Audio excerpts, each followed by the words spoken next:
Please continue standing as we warmly welcome middle school students from College Park Academy. Kindly join them in the Pledge of Allegiance. Students, please begin.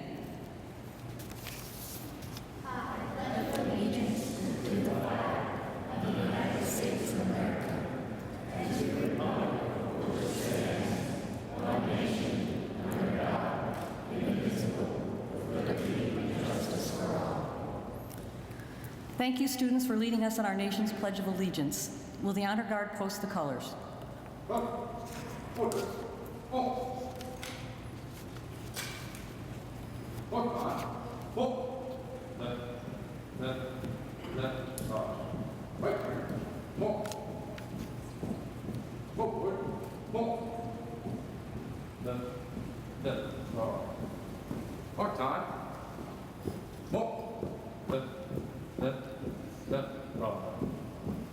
Right turn. Whoa. All right. Hold. Ready. Hold.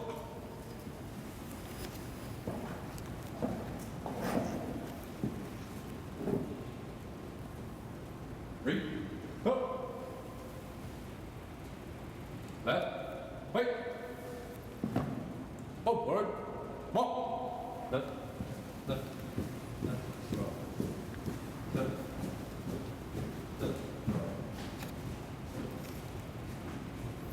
Thank you to the Honor Guard, and also thank you to College Park Academy students and MannerMusik. You can return to your seats.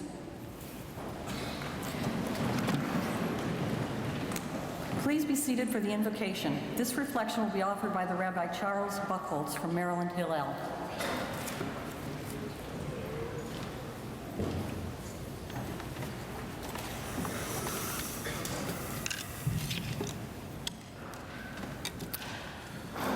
We gather today to remember and reflect on the offerings University of Maryland veterans are making and have made on behalf of our country. Bless the officers and enlisted women and men of our Army, Navy, Marines, Air Force, and Coast Guard as they carry out the responsibilities of their calling. We welcome those who have returned home, bringing their gifts into the life of our communities. We are grateful for the families and loved ones whose lives are intertwined with those who serve. May times of separation and loneliness be short and the homecoming joyful. Sustain all those for whom we pray and keep us mindful of their commitment to our nation. During this 50th commemorative year of the Vietnam War, we especially remember those who served during that conflict. We ask that through their devotion to duty and the common good, the horrors of that war and all wars may be but a long ago memory. Amen.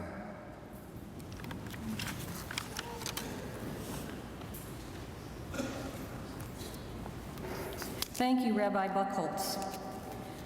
I'm pleased to welcome all of our veterans, faculty, staff, students, and alumni to this program today. Our university president, Dr. Wallace Lowe, is with us. He's a strong champion for our student veterans on campus.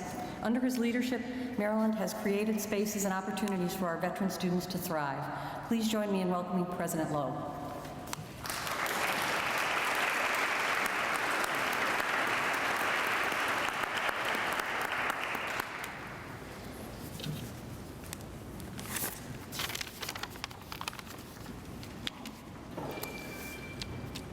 On this day, and as we should on every day of the year, we recognize and thank those who have served our country. The veterans and their family members know full well the wages of that call, of duty and quiet courage, of sacrifice beyond understanding, and of folded flags on empty chairs. 50 years ago, our country came to a fork on the road, and we decided to send more troops rather than withdraw them from Vietnam. Subsequently, for the many returning Vietnam veterans, the return home was lonely. Their welcome home never came. That should never happen again. Whatever the war, as a nation and as a university, we must do all that we can to support them, to help them in their return to civilian life, and at the university to enable them to complete their education and be successful. In short, to truly welcome them home. We have about 1,000 student vets and their dependents on this campus, and we are doing everything possible, including the support of Terp Vets and very loyal and generous alumni to help our student veterans complete their education. Because this is how we respond to the prophetic vision of turning swords into plowshares. And among our many student vets, many veterans who graduate from this university, tomorrow is a special day because at the White House, one of our alumni who graduated in 2006 with a degree in criminology and joined the Army, rose to the rank of captain, and served in Afghanistan. Tomorrow, President Obama will confer upon him the highest recognition for heroism, the Medal of Honor. And we are proud that retired Army Captain Florence Groberg will be the commencement speaker here at the University of Maryland in December. But his return home was a very long one as well. Over 2 years at Walter Reed Hospital, enduring 33 operations.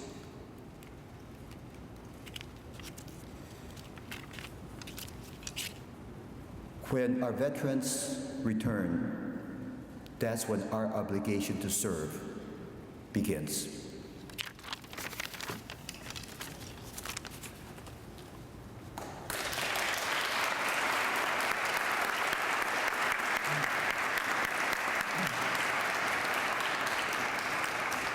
Thank you, Dr. Lowe. Today we are celebrating the University of Maryland veteran community. We offer thanks for the veterans who have returned from service and others who are serving at the present time. We remember dedicated and courageous University of Maryland veterans who have passed away, some of them in the line of duty. In 2015, we pay the special tribute to veterans who served in the Vietnam on the 50th commemorative year of that war. Ever since its beginning, this chapel has honored University of Maryland veterans and served as a place where veteran achievements can be recognized. Today's event marks the 8th annual University Celebration of Veterans, with programs taking place throughout November to bring together veterans and raise campus awareness of veteran contributions. I am absolutely delighted to have one of our University of Maryland trustees here to tell us about his veteran experience. I want to introduce you to Larry Dahl, Lawrence Dahl. Larry is a decorated U.S. Marine Corps Vietnam veteran who was awarded 2 Purple Hearts, the Vietnamese Cross of Gallantry, and a prestigious appointment to the U.S. Marine Corps Guard. Following his distinguished service, he went on to achieve success as a real estate entrepreneur. Today, Larry is chairman and founder of Drexel Hamilton. This firm, both financially and professionally, supports the training and employment of veterans working in the financial services industry. Currently, Drexel Hamilton has 95 employees, 45 of whom are veterans, and 27 are service-disabled veterans. We are exceedingly pleased to have Larry as part of our UMD family. He has served as a trustee of the University of Maryland College Park Foundation since 2010. Larry, thank you for joining us.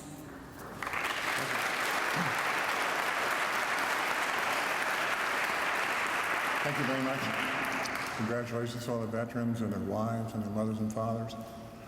Because as we know who are veterans, it's not just the veteran, it's the mothers, it's the wives, it's the husbands, it's one big team, and that's what it takes to make it work. I was raised on a dairy farm in Pennsylvania. You milk the cows 2 times a day, 365 days out of the year. Very nice, very nice. Teaches you a nice work ethic. When I was 16 years old, my father got a little overly aggressive, and I thought the better part about it was I should move out. And so I left home and I moved into a foster home. I did any odd job that I could do that people would pay me to help me get through high school.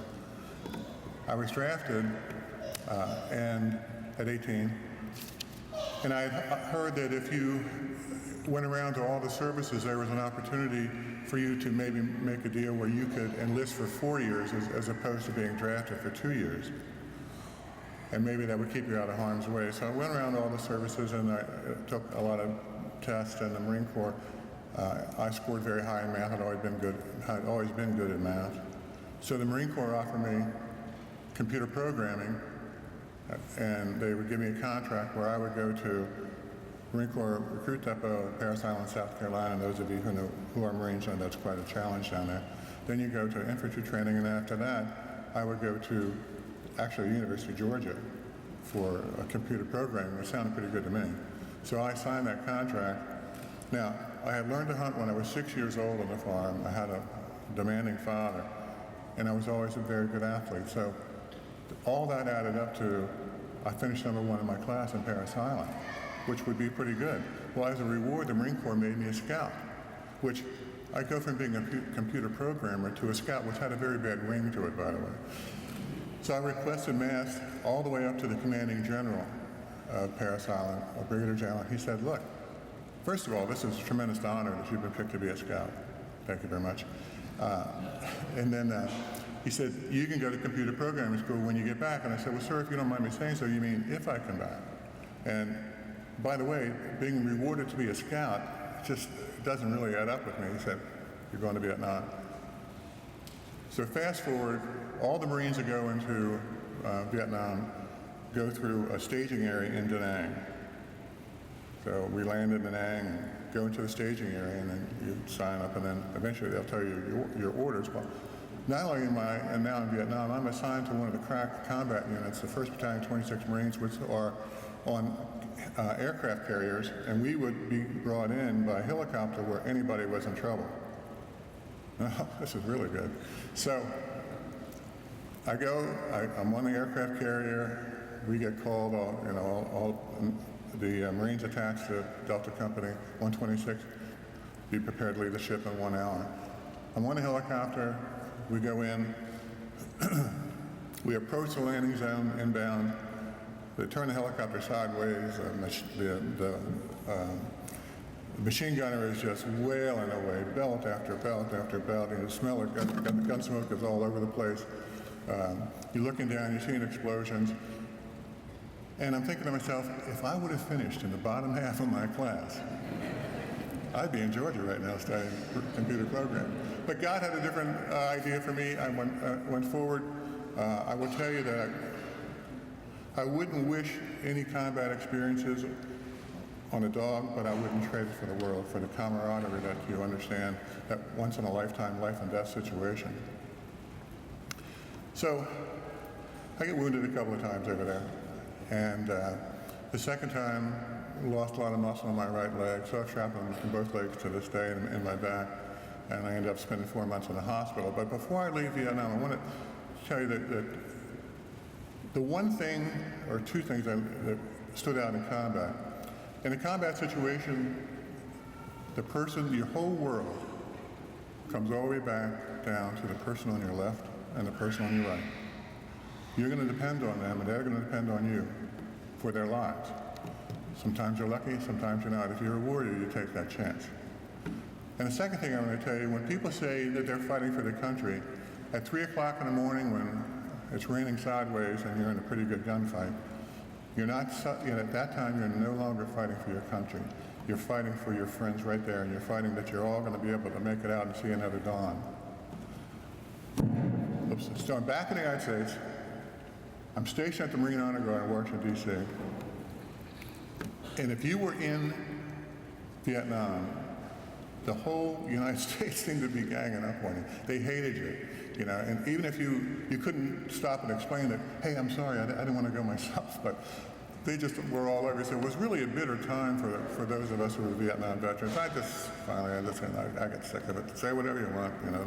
But so I go forward from that. But I will tell you that I never forgot the men and the women that helped me when I came back from Vietnam. They took an interest in me, and they said, hey, you know, he's not a bad guy. Maybe we can try to help him, push him down the line here. And because of their support, I was able to become moderately successful. I have my own building company. I was on bank board. I'm still on bank board. That kind of perpetuates itself. So when some friends came to me and they said, hey, we want to start a services table broker-dealer, and we want you to be the services table veteran, I said, well, let me think about that a little bit. A week later, I said, I'll do it if we will help these young veterans coming back from Iraq and Afghanistan. So that's when we started Drexel Hamilton. Drexel because some of my partners were from Philadelphia. Hamilton because Alexander Hamilton was George Washington's aide-de-camp and the first Secretary of the Treasury. He's always been a hero of mine. So that's the name Drexel Hamilton. We've been so fortunate to bring young people in, men and women who fought in Afghanistan and Iraq, and it's working. We've trained over 100 veterans. I have 47 veterans working with me, 27 disabled veterans. I just hired 2 more yesterday. And what we're trying to do is I match up a veteran of Wall Street with a veteran of the war. So the veteran of Wall Street helps them get their Series 7, Series 63, helps them get their license, and trains them in one portion of financial services. It doesn't mean that these men and women are all going to be Wall Street traders, but it means that they could have a job in Raleigh, North Carolina. They could have a job out here in Severna Park, Maryland, working at a community bank, armed with their broker license. They can support their families for the rest of their lives. So that's something that we're doing, and we're very proud of it. And I want to finish by telling you all that when I look at the service and what it did for me, it's like building a house. It provided me a foundation. I'm still the kid that left home at 16. I had no foundation or no parents there to help me, but the service was, and the United States Marine Corps was. What the service allowed me to do in the Marine Corps, that's kid leaving home at 16, to be the chairman of the board of the largest independent bank in the Mid-Atlantic region today. It allowed me to have my own building company today. It allowed me to start Drexel Hamilton and own Drexel Hamilton and train disabled veterans coming back from Iraq and Afghanistan today. But more than anything, it allowed me to be a trustee here at the University of Maryland, which I'm very, very proud of. Thank you all.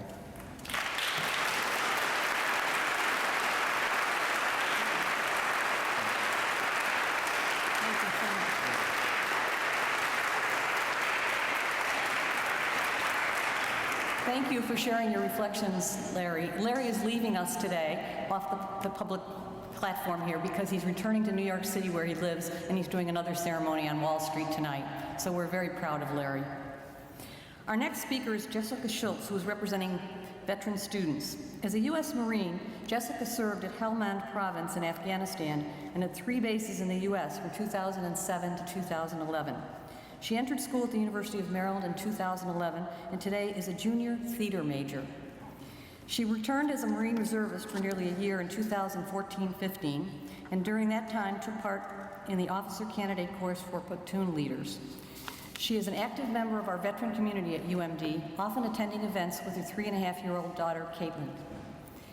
You can see Jessica this month in the theater production of Tartuffe at the Clarice Smith Performing Arts Center. We're extremely pleased to have her with us today. Jessica.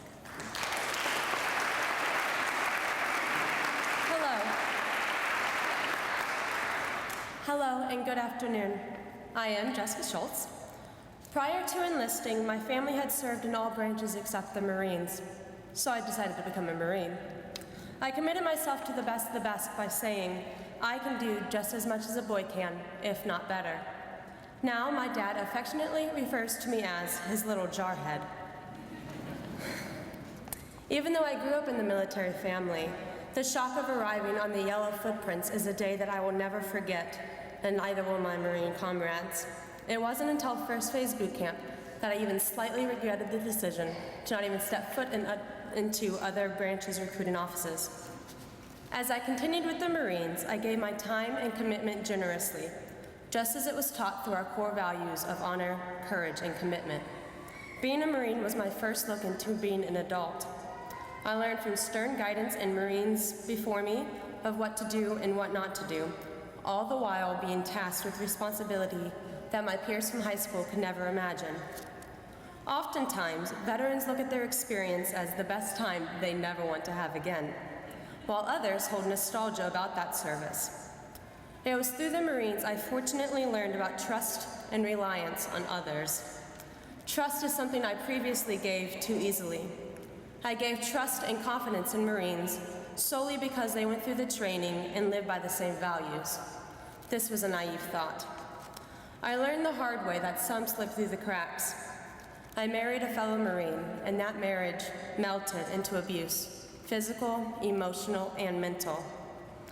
This caused me to question myself, caused me to fear ever trusting another person. This is detrimental for a Marine who is taught to trust and rely on others. The scars from that relationship and the abuse melted into depression and PTSD. In the media, PTSD is often referred to as a war wound. This is not the case with me. These experiences, among others, led me to voluntarily exit the military. Sometimes the people you enter into relationships with are not the people you should trust. There is a happy ending, though. The same day my divorce was finalized, I met my current husband. We instantly hit it off, and I ended up ending my active service, aka EAS. Nevertheless, getting out of the military did not solve the struggles that we all face. My husband was traveling for business, and we were barely making ends meet. After 2.5 years of being a civilian, my desire to give the Marine Corps another chance increased. I started my package to become a Marine Corps officer. That was my plan before I left high school, and I wanted to make it solid. I joined a reserve unit in New Jersey to become reacquainted with the Marine mentality and get insurance since private insurance was too expensive. I was hoping somewhere down the line I could be that mentor to that young girl and prevent a similar experience to the one that I had had. In May of 2015, just this past spring, I attended officer candidate school. I completed the training evolution and completed the training evolution at the top of my class. I came out with more knowledge about myself, my desires, and my abilities. However, I also left knowing I did not want to go back. I started making the decision after a class about pregnancy in the Marines. The instructor was a female Marine who reiterated pregnancy to be a negative aspect of the service member. Even during my first pregnancy, although natural and desired by many women, I felt ashamed. I was no longer viewed as the best of the best. Pregnancy should be avoided because females are generally perceived to be the primary caregivers. Having a child could call for restructuring of deployments, training, and daily tasks. I learned that it is not easy to be a mother and a Marine. This became obvious to me in the training provided for servicewomen and the response that we get from our superior officers about any desires to bear a child. This left me with the impending decision to do what is best for my family. I made the final decision to divert from the Marine Corps and not commission as an officer. My husband and my daughter, Caitlin, whom I love so dearly, have changed my life. However, I want to be clear. I am proud of my service, and I am honored to have served this great nation of ours. Sometimes our paths are redirected, and mine has been happily detoured here to the University of Maryland, where I have studied many courses, and each one has made me a better person. Being a veteran has prepared me for school. It has taught me about deadlines and always being in front of the power curve. Accountability is still important. If you're not going to be in class, let someone know. I was respected for being an adult in the Marine Corps, and the same holds true. I find showing up is half the battle. You may not want to be there, but once you are there, you have already went above and beyond most of your peers. Being a student at the University of Maryland has shown me I am not just a number. I was a number in the Corps, and mostly for the purpose of being a rifle operator. Our society may view me as a statistic for the university, but that is not how I feel when I walk into the Clarice for my class that day. The professors and staff show me on a daily basis that they care. They call me and my other theater peers by name. They are genuinely interested in your successes and failures. They offer advice if one needs it. These connections have allowed me to finally engage in a loving, personal relationship with myself, to be strong when facing adversity, to practice caring for yourself. Most importantly, that one has to find avenues to express themselves so they are not pinned down by so much paranoia they are unable to function. Brian Burgess in the veteran community has embraced me and other people like me on campus. We meet each other where we are. Just a simple word of help brings several people running to you. The Crisis Fund is one of the small things that we can do for our fellow veterans just to show that we care and we want to help. We are connected by our service and can be nostalgic about that service, but we offer support that many of our college peers may not be able to give. Every day I am faced with the adversity of being a non-traditional student. But through the support of family, friends, and faculty, I am a successful student. To all veterans, prior, on active or reserve duty, thank you for keeping our homeland safe, and thank you for sacrificing parts of you to keep our loved ones safe. No matter when or where you served, whether you deployed or whether you supported from your local unit, you are not forgotten any day of the year. But today, we want to thank you and hold you near and dear to our hearts. Thank you for your service.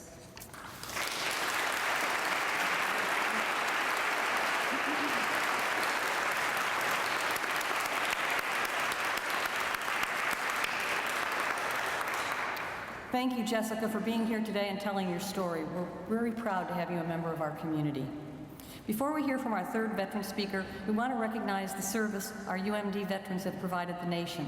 To those of you currently in the military, you represent everyday reminders to your fellow Terps of duty, dedication, and discipline. You bring important life experiences and perspectives to the entire university community. To those veterans who have served in the past and are now University of Maryland students, staff, faculty, or alumni, we are grateful for the experiences you share with us. At this time, members of the Mighty Sound of Maryland Marching Band will play an armed service medley.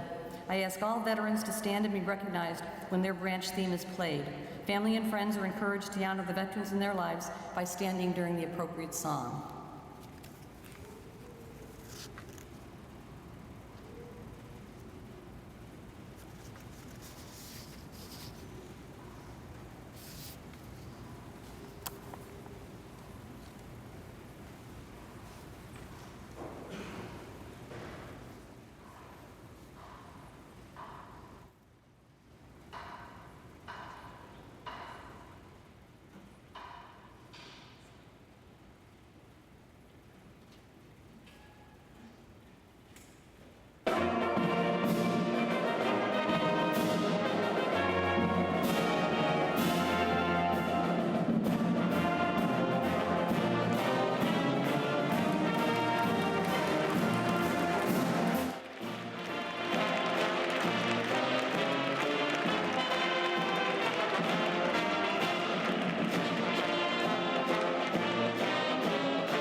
Thank you to the mighty sound of Maryland. Aren't they wonderful? Let's give them a round of applause.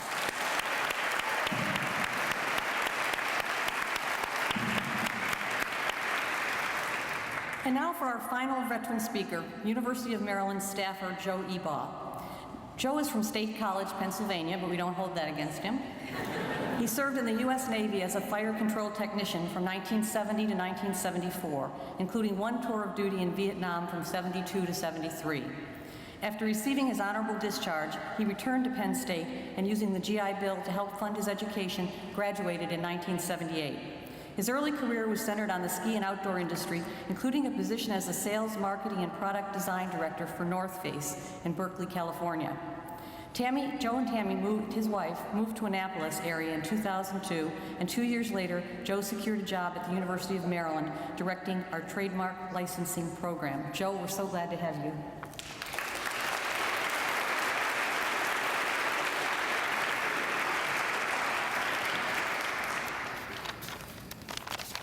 Thank you, Linda. President Lowe, Friends of Maryland, I think I need my glasses. First, I want to thank the Veterans Day Committee for inviting me to talk today about my experiences in the Navy and my tour in Vietnam and how they had an impact on my life.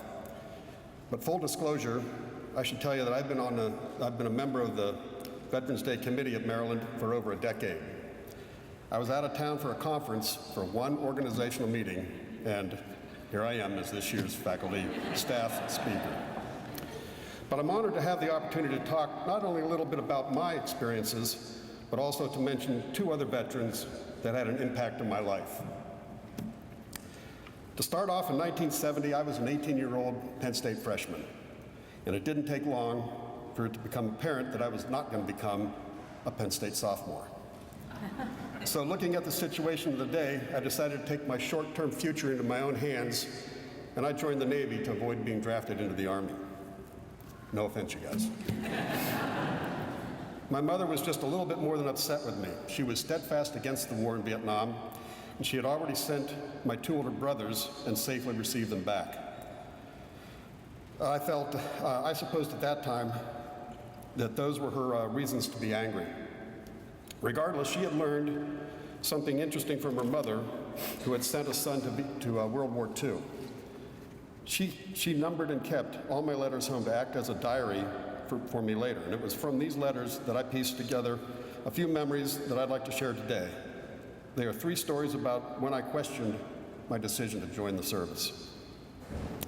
So the first story is about the first days of boot camp, which should come as no surprise to anybody who's been through that. My two older brothers had spent considerable time prepping me, and I should have been prepared. Plus, I was at the San Diego Naval Recruit Training Center with my best friend. We had joined in the buddy program.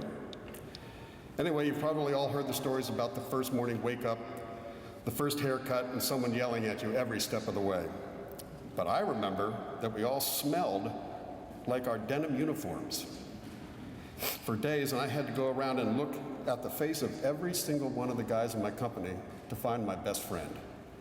That's how fast they take away your identity and your outside life. I thought to myself then, what have I done? My first postcard home was me pleading with my little brother, go to Canada, break your trigger finger, do whatever you can not to put yourself through not to do what I've done to myself.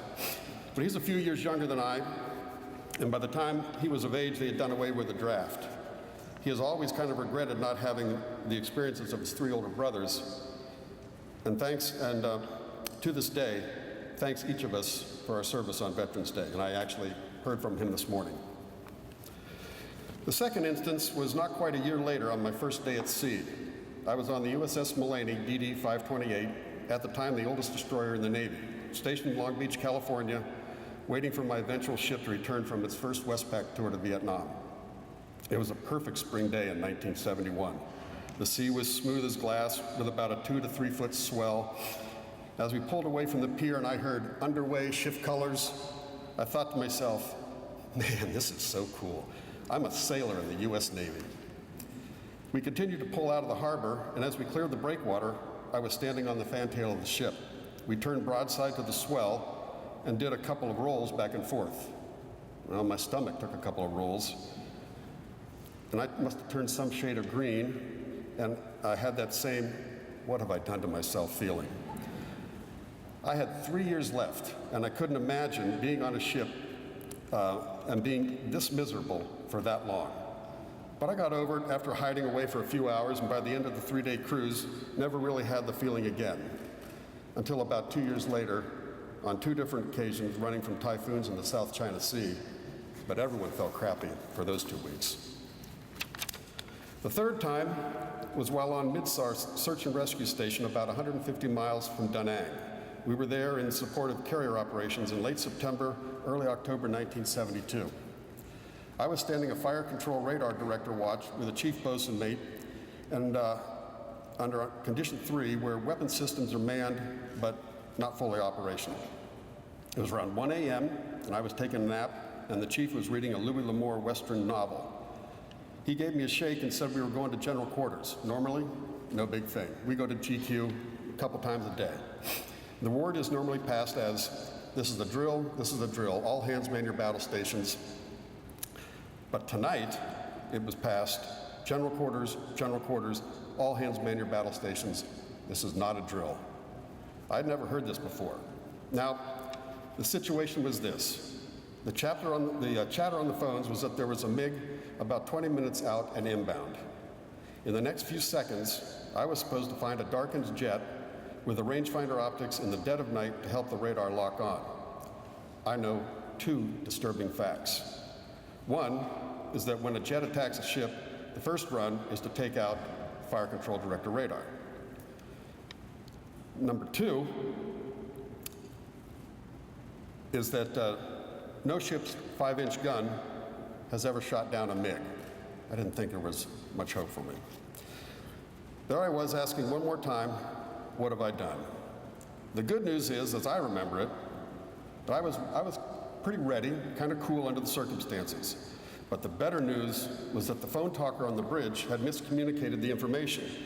The MiG was actually 20 miles from Da Nang and wasn't inbound at all, but just doing a circle and drifted into our search radar pattern. And the officer of the deck was livid after getting everyone on the ship up and excited. And according to my letter home, the poor phone talker had to stand an extra hour of watch for his punishment. So to sum up my tour of Southeast Asia, I have to say that the irony did not escape me that they had taken an anti-war kid, made him a gunfire control technician, sent him to the coast of Vietnam for naval gunfire support, and we left the gun line for home 2 days before the ceasefire of that war. And that was in January 1973. I had a great chief that really knew his stuff, so we were an accurate shooting ship, and we were asked to shoot a lot. And I'm proud to say that my shipmates and I helped get a lot of soldiers and Marines out of some pretty bad situations. As for how my time in the Navy influenced my later life, I simply have to say it was the best thing that ever could have happened to me. Just as I said, they took an 18-year-old kid, gave him a little training, a lot of trust, and made a pretty good sailor out of him. The Navy allowed me to mature on my own. When I got out, I immediately went back to school, and I graduated in 4 years because of the discipline I had acquired. One of my brothers, who had tried to ready me for boot camp, was at Penn State also, and he reminded me that if I wasn't at school, I would be in a 40-hour job, and I should treat school as work. So I registered for 8 a.m. classes and tried to stay on campus all day. I had time for a part-time job, and I almost never had to study at night. And I could count the classes I've missed in 4 years on one hand. I wasn't a 4.0 student, but I did all right, and I made the dean's list a couple of times. Now I'd like to say just a bit about our homecoming. A lot has been said about how the Vietnam veterans were not welcomed home very warmly, and that's certainly true. But while I never had anyone specifically thank me for my service, I don't remember feeling bad about it, or even really noticing the lack of it. In fact, as a matter of fact, I felt like I was pretty well treated. I served 4 years and returned in pretty good shape. I was very proud of my service. I was getting a monthly check from the GI Bill to go to school, and the Pennsylvania Higher Education Assistance Agency was paying 100% of the Vietnam-era vets' tuition. Working part-time, I was able to afford a beat-up '64 Volvo and my own apartment across the street from campus. I left school with a degree and no debt. If you ask me, that's a pretty good way to thank a vet for their service. Now about those 2 vets I'd like to acknowledge today. The first is Harold Dale Meyercord. He was a lieutenant in the Navy who served as a senior military advisor to the South Vietnamese 23rd River Assault Group in South Vietnam from July 1964 until his swift boat was ambushed in March 1965 in the Mekong Delta. He was posthumously awarded the Navy Cross for his leadership and heroics that day. My ship was his namesake, the USS Meyercord, DE-1058. It was the first ship to be named after a Vietnam casualty and returned to Vietnam in a combat role. And I am the namesake of Captain Joseph Louis Huseman, U.S. Army Air Corps. My Uncle Joe was a flight leader in a P-38 squadron flying missions out of Chittagong, India, against the Japanese in Burma. He was awarded 2 Air Medals and the Distinguished Flying Cross during his service. The hostilities in Burma had ended by the spring of 1945, and unfortunately, less than 2 weeks before his rotation home, he was killed in a training flight when one of the 2 powerful engines died on takeoff and his plane flipped and crashed. Joe was the All-American boy, a star of the football team, and the president of the senior class in high school.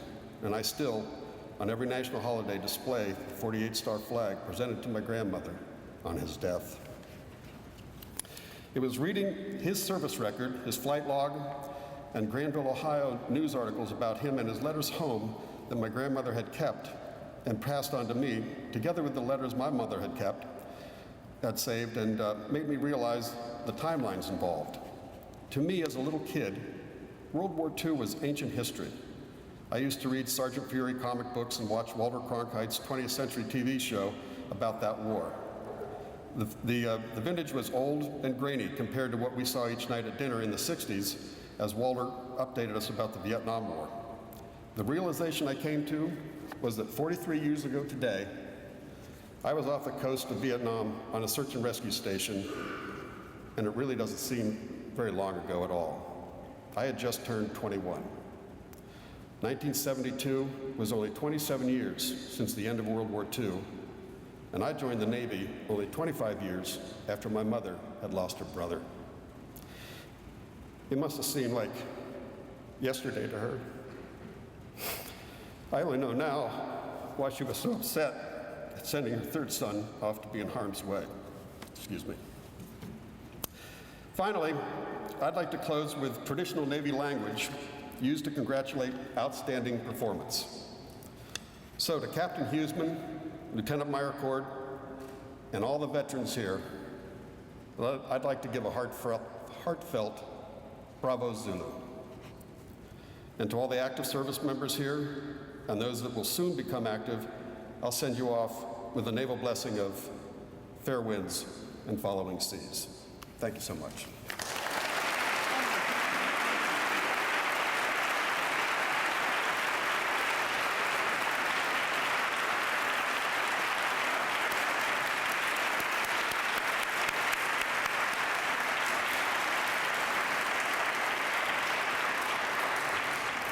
Thank you so much, Joe. We're touched by your remarks. And now I'd like to welcome Veteran Student Life Coordinator Brian Burgess to the stage to read a special proclamation from Governor Hogan.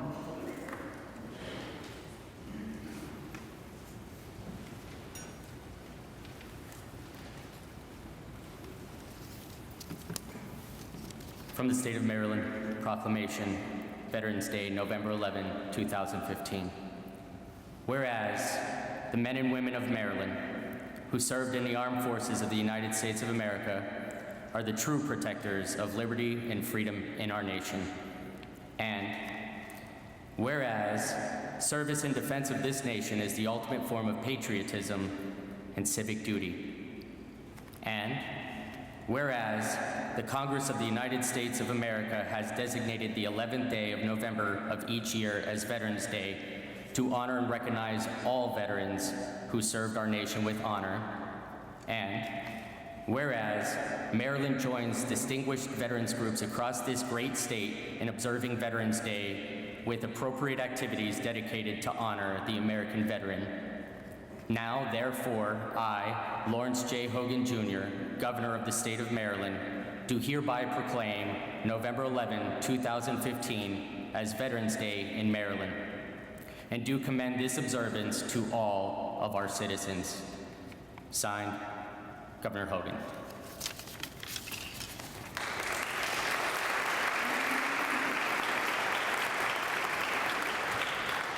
Thank you, Brian. Now we move into the remembrance portion of our program. I ask Reverend Raymond Ranker of the UMD Lutheran Campus Ministry and MannerMusik to come forward to lead us in our tribute to veterans who have died. Reverend Ranker will light a memorial candle and lead us in a moment of silence. MannerMusik will sing Eternal Father Strong to Save, known as the Navy Hymn.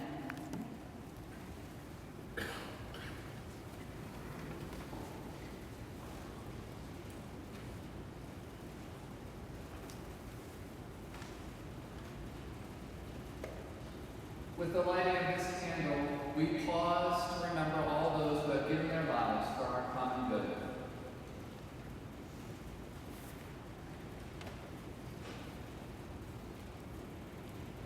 As this flame tells of sacrifice and hope, let us observe a moment of silence to honor those men and women whose lives were given to defend our country and the values of freedom and justice which we as a nation hold dear.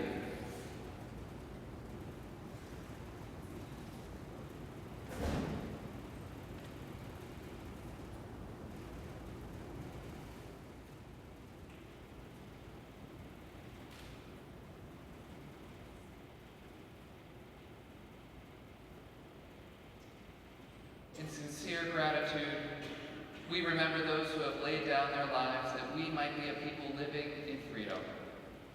We remember those who served in times of peace and war. As we learn more of the University of Maryland veterans who have passed, let us be encouraged and inspired by their fortitude and bravery.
Thank you, Chaplain Ranker and MannerMusik. As a part of our Vietnam remembrance today, we'll now call to mind UMD veterans lost in service long ago. To share this history, I call upon Lieutenant Colonel Rentz, who commands our Army ROTC, and Colonel Morrissey, who commands our Air Force ROTC.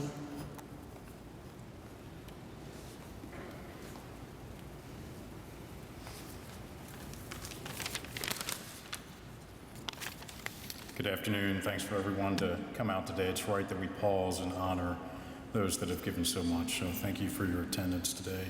I'd be remiss if I didn't thank President Lowe. Sir, we truly appreciate all the support that you give the Veterans Center, Air Force, Army, and now Navy ROTC. Thank you, sir. And thank you to the Veterans Committee for putting this on today. It's awesome and we appreciate it. Maryland, the old line state.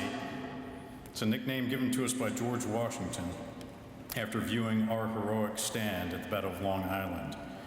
Given the order to defend the American withdrawal from Long Island, the Maryland Line saved the Continental Army from annihilation in the first major battle of the war.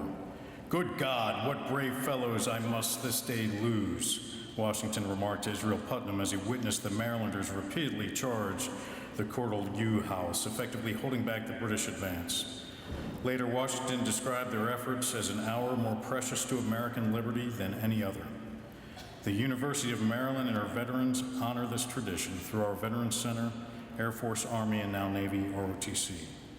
In November of 1961, University of Maryland fallen veterans of World War I, World War II, and the Korean War were remembered by their families and friends.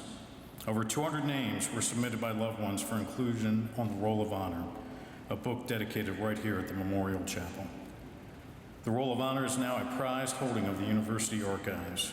In recent years, undergraduate interns have researched the short but memorable lives of those early veteran heroes.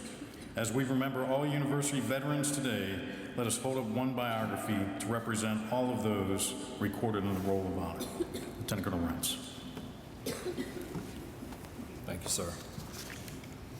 Robert Settle Inslee was born June 29, 1920, to Helen and James Inslee of Baltimore, Maryland. Along with an older brother and an older sister, his early life was spent in Baltimore. Robert attended high school at Baltimore City College, and at the University of Maryland, Robert first studied pre-med, but gave that up for zoology. He was very active as a Delta Sigma Phi fraternity brother and in the ROTC program, where he became a second lieutenant, 1st Battalion, Company B. At graduation from UMD in 1942, Robert received a commission in the United States Army. Somewhere between 1942 and 1944, Robert married the love of his life, Ellen. Their life together was short since he was deployed in 1944 to the 82nd Airborne Division, 505th Parachute Infantry Regiment, landed in Caen, France on June 6, 1944. The next day, Robert was killed in action. His unit received a Distinguished Unit Citation cited for their outstanding performance of duty in action against the enemy. Robert Inslee was first buried at Normandy, but in 1950, his remains were brought back home to Loudoun County Park Cemetery in Baltimore. Robert Settle Inslee's biography was researched and written by Jacob Shares, UMD class of 2015. We offer this tribute to Robert Inslee and all of the Roll of Honor University veterans to date. Thank you.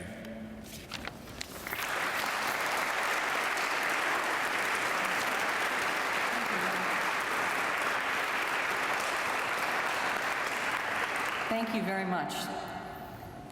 It's now time to remember all Maryland veterans who have died in the recent past. Representatives from the Terp Vets Student Veteran Organization will be placing a memory stone in a bowl on the stage. These 48 memory stones stand for UMD veteran alumni who have passed away since last year. On the screen, you will see the names of the 48 UMD veterans. Their service to the nation spans decades and covers periods of both war and peace. I invite you to reflect on all of the UMD veterans we've lost as Craig Bassarish plays taps.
Thank you, Craig and Terp Vets. Today we've come together to honor the contributions and sacrifices of our University of Maryland veterans. On behalf of the entire campus community, I want you to know that we value your service and your sacrifice. In addition, we honor family members and friends who support veterans in this journey. Let me give a round of applause, all give a round of applause for all of our veterans and for everyone who is part of their lives.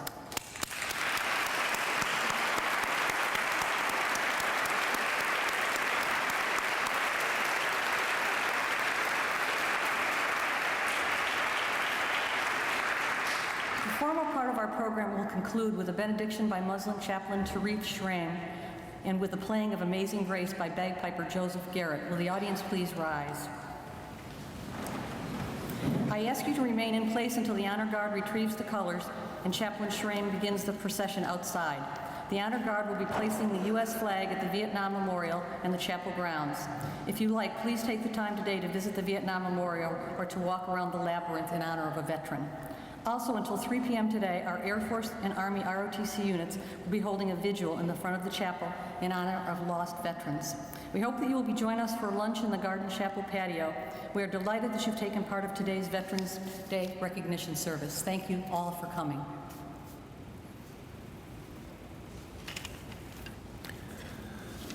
Almighty and everlasting God, we have heard the stories of those who undertake the protection of our country.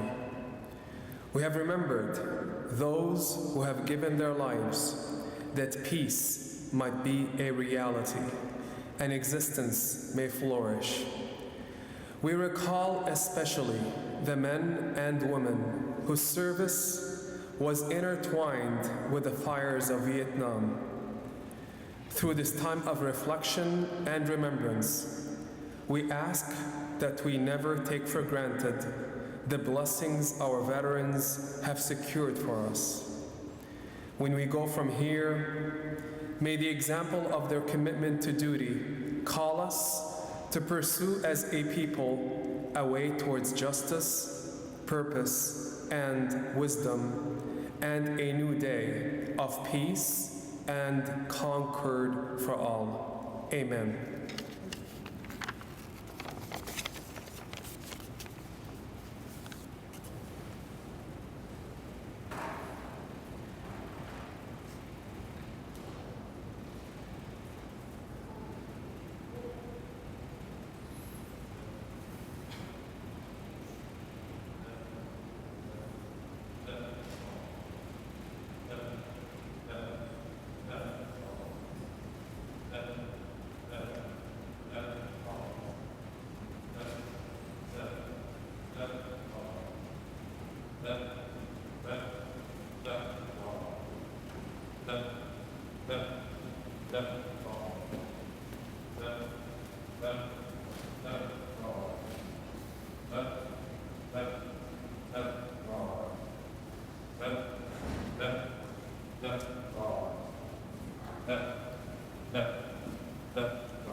Right turn. Oh. Oh, God. Oh. Ready? Oh.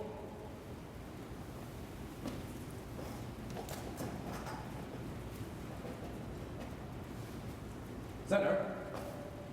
Wait.